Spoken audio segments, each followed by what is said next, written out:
De l'ORTM, nous recevons M. Youssouf Cissé dans l'entretien avec les candidats indépendants à l'élection présidentielle de 2013.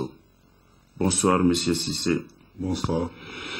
M. Cissé, pourquoi êtes-vous candidat à l'élection présidentielle de 2013 et quelles sont vos motivations?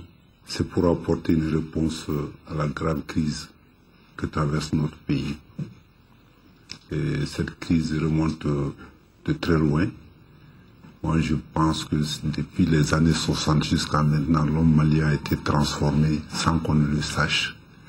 Ce sont les événements du 22 mars qui ont mis le doigt sur la plaie.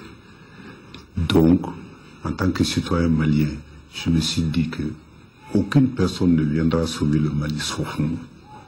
Nous étions dans cette chambre-là, sous les bombes. Pour la première fois de ma vie, j'ai eu peur pour mon pays, j'ai eu peur pour ma famille. J'ai réuni les enfants ici, j'ai prié Dieu à ce qu'on puisse voir un lendemain meilleur. Le lendemain, j'ai essayé de voir certaines autorités que je suis parvenu à connaître dans ma vie de tous les jours.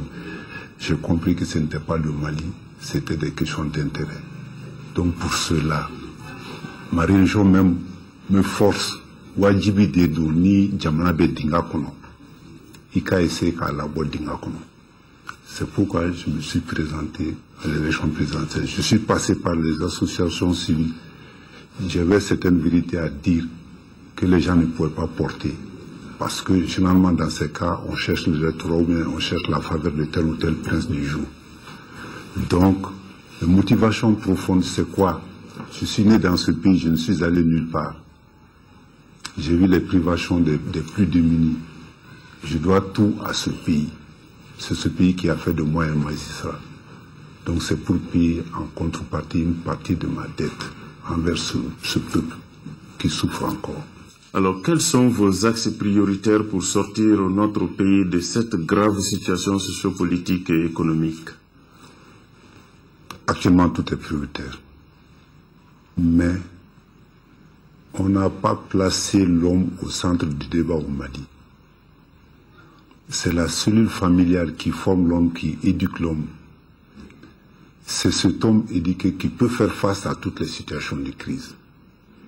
Donc pendant très longtemps, on a oublié l'homme malien. Et donc c'est cet homme fragilisé qui se trouve à la tête de certaines institutions. C'est cet homme fragilisé qui se trouve être dans nos armées, c'est cet homme fragilisé qui se trouve à la tête des entreprises et c'est cet homme qui n'a pas été modélé comme le Malien doit être modélé. Nous avons une civilisation très profonde. Abe ambela modi, mkobunya ani kasebeke, ani danaya, donc dalaw bafo, ange dana mogo ta killing, anye beke dana mogo. Donc, on va replacer l'homme au centre du débat. Mais maintenant, conjoncturellement, nous sommes dans une situation sécuritaire. La sécurité, pour moi, ce n'est pas seulement le fait que nous ayons une armée forte.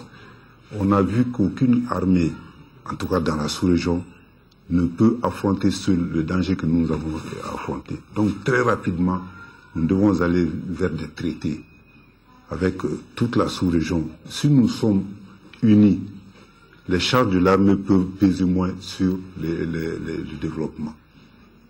Et ensuite, nous pourrons nous occuper des autres axes prioritaires que sont la justice, que sont les institutions. Toujours avec la trame qu'il faut un homme nouveau pour faire ce pays, pour changer ce pays. Ça, c'est notre conviction. Donc, par rapport aux axes prioritaires, j'ai dit conjoncturellement. Nous avons l'armée, la sécurité. Pour moi, la sécurité dans nos frontières, le bon voisinage avec nos amis, avec nos voisins, qu'il n'y ait pas de conflit dans nos frontières.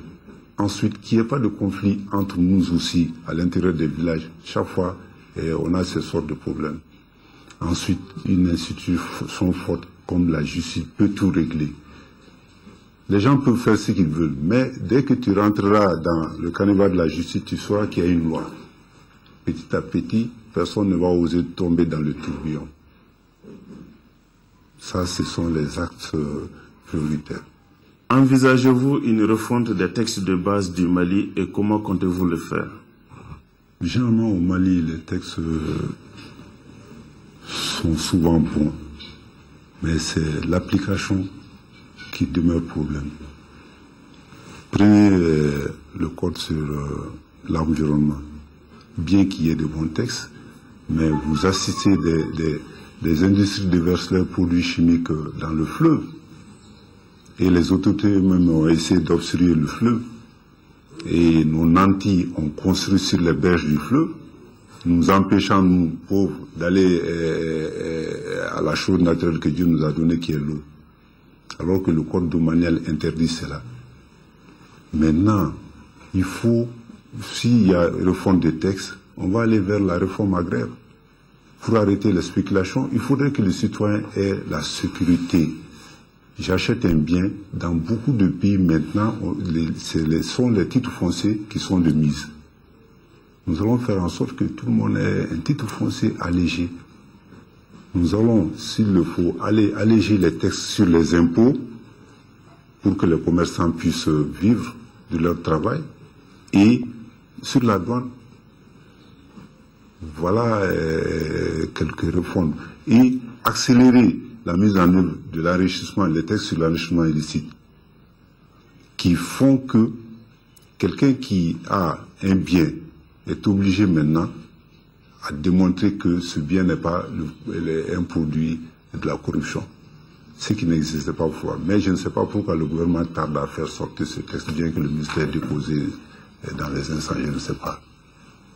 Voilà, ça, ce sont des éléments qui feront en sorte que on pourra s'en sortir.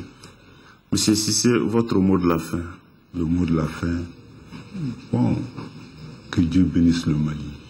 Ce que je demande à Dieu en ce mois béni de Ramadan, c'est que Dieu bénisse le Mali et qu'on puisse s'en sortir en nous donnant la main. Nous sommes les fils d'un même pays. Je ne suis pas contre telle ou telle personne.